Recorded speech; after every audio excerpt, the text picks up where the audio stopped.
ಮಹಿಳೆಯರೇ, ನಿಮಗೆ ಇಂತಹ ವಿಷಯಗಳು ಗೊತ್ತಿರಲೇಬೇಕು. ಮಹಿಳೆಯರು ರಾತ್ರಿ ಮಲಗುವಾಗ ಬಳೆ ಮತ್ತು ಓಲೆಗಳನ್ನು ಬಿಚ್ಚಿಟ್ಟು ಮಲಗುತ್ತಾರೆ. ಹಾಗೆ ಮಾಡಬಾರದು. ಪೊರಕೆ ಮನೆಯಲ್ಲಿ ಎಲ್ಲೆಂದರಲ್ಲಿ ಇಡಬಾರದು. ಮನೆಯಲ್ಲಿ ಯಾರ ದೃಷ್ಟಿಯೂ ಬೀಳದ ಜಾಗದಲ್ಲಿ ಇಡಬೇಕು. ಸೂರ್ಯಾಸ್ತದ ಬಳಿಕ ಯಾವತ್ತಿಗೂ ಪೊರಕೆ ಬಳಸಬಾರದು ಎಂದು ಹೇಳುತ್ತಾರೆ. ಕೆಲವರು ಕೋಪ ಬಂದಾಗ ಪೊರಕೆಯಲ್ಲಿ ಹೊಡೆದು ಬಿಡುತ್ತಾರೆ. ಇದನ್ನು ಮಾಡಲೇಬಾರದು. ಅಡುಗೆ ಮನೆ ಗುಡಿಸಲು ಬೇರೆಯೇ ಪೊರಕೆ ಇಟ್ಟುಕೊಳ್ಳಿ. ಮನೆ ಒಳಗೆ ಮತ್ತು ಹೊರಗಡೆ ಗುಡಿಸಲು ಒಂದೇ ಪೊರಕೆ ಬಳಸಲೇಬೇಡಿ. ಯಾರಾದರೂ ಮನೆಯಿಂದ ಹೊರಗೆ ಹೋದ ತಕ್ಷಣ ಮನೆಯಲ್ಲಿ ಕಸ ಗುಡಿಸಬಾರದು. ಕಾರಣ ಇದು ಯಾವುದೇ ಅಪಘಾತಕ್ಕೆ ಕಾರಣ ಎಂದು ಪರಿಗಣಿಸಲಾಗಿದೆ. ಮನೆಯಲ್ಲಿ ಕಸ ಗುಡಿಸುವ ಪೊರಕೆ ಕಾಲಿಗೆ ತಾಗಿಸಬೇಡಿ. ಪೊರಕೆ ಹಳೆಯದಾದರೆ ಗುರುವಾರ ಮತ್ತು ಶುಕ್ರವಾರ ಮನೆಯಿಂದ ಹೊರಗೆ ಹಾಕಬೇಡಿ. ವಾಸ್ತುಶಾಸ್ತ್ರದ ಪ್ರಕಾರ ಪೊರಕೆ ಲಕ್ಷ್ಮೀ ಸ್ವರೂಪವಾಗಿದೆ. ಮಹಿಳೆಯರು ಅಡುಗೆ ಕೋಣೆಯನ್ನು ಸ್ವಚ್ಛವಾಗಿಟ್ಟುಕೊಳ್ಳಿ. ಅಡುಗೆ ಮಾಡಲು ಕಡಿಮೆ ಪ್ರಮಾಣದ ಎಣ್ಣೆ ಬಳಸಿ. ರಾತ್ರಿ ಮಲಗುವ ಮುಂಚೆ ಎಂಜಲು ಪಾತ್ರೆಗಳನ್ನು ತೊಳೆಯದೆ ಮಲಗಬೇಡಿ. ಅಡುಗೆ ಮನೆಯಲ್ಲಿ ಯಾವುದೇ ಔಷಧಿಗಳನ್ನು ಇಡಬೇಡಿ. ಅಡುಗೆ ಕೋಣೆ ಒಳಗೆ ಚಪ್ಪಲಿ ಹಾಕಿಕೊಂಡು ಹೋಗಬೇಡಿ. ಅಡುಗೆ ಹೆಚ್ಚು ಹೆಚ್ಚು ಮಾಡಿ ತಂಗಳು ಸೇವಿಸಬೇಡಿ. ಅಡುಗೆ ಮನೆಯಲ್ಲಿ ದೇವರ ಫೋಟೋ ಇಡಲೇಬಾರದು. ಮೊಬೈಲ್ ಬಳಸುತ್ತಾ ಅಡುಗೆ ಮಾಡಬಾರದು.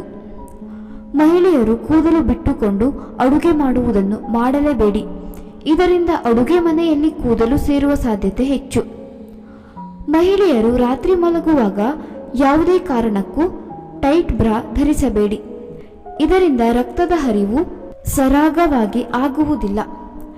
ಆರೋಗ್ಯಕ್ಕೆ ಬಹಳ ಹಾನಿ. ಟೈಟ್ ಬ್ರಾ ಧರಿಸುವುದರಿಂದ ನಿಮ್ಮ ಹೊಟ್ಟೆಯ ಮೇಲ್ಭಾಗದಲ್ಲಿ ಸುತ್ತಲೂ ಅಲರ್ಜಿ ಉಂಟಾಗಬಹುದು. ಮನೆಯಲ್ಲಿ ಎಷ್ಟು ಕೆಲಸ ಇದ್ದರೂ ನಿಮ್ಮ ಆರೋಗ್ಯದ ಬಗ್ಗೆ ಗಮನ ಕೊಡುವುದನ್ನು ಮರೆಯಬೇಡಿ.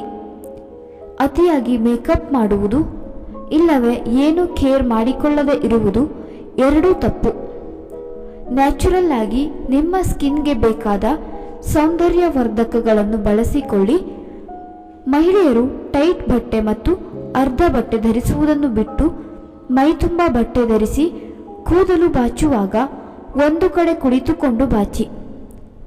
ಮಹಿಳೆಯರು ನೈಲ್ ಪಾಲಿಶ್ ಹಾಕುವುದನ್ನು ಕಡಿಮೆ ಮಾಡಿ. ಇದು ಗರ್ಭಕೋಶಕ್ಕೆ ಹಾನಿ ಉಂಟು ಮಾಡುತ್ತದೆ. ಮಹಿಳೆಯರು ಮುಟ್ಟಿನ ಸಮಯದಲ್ಲಿ ಮಸಾಲೆ ಪದಾರ್ಥ ಸೇವಿಸಬೇಡಿ.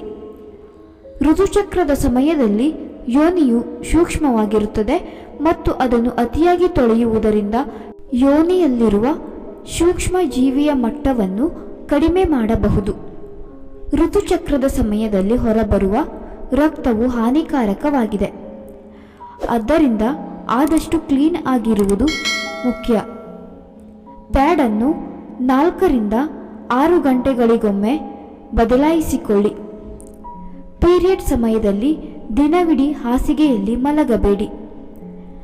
ಸಾಧ್ಯವಾದಷ್ಟು ವಾಕಿಂಗ್ ಮಾಡಿ. ಸ್ನೇಹಿತರೆ, ಈ ಮಾಹಿತಿ ನಿಮಗೆ ಇಷ್ಟವಾಗಿದ್ದಲ್ಲಿ ದಯವಿಟ್ಟು ಈ ವಿಡಿಯೋಗೆ ಒಂದು ಲೈಕ್ ಮಾಡಿ, ಶೇರ್ ಮಾಡಿ ಹಾಗೂ ನಮ್ಮ ಚಾನಲ್ಗೆ ಸಬ್ಸ್ಕ್ರೈಬ್ ಮಾಡಿಕೊಳ್ಳಿ. ಧನ್ಯವಾದಗಳು.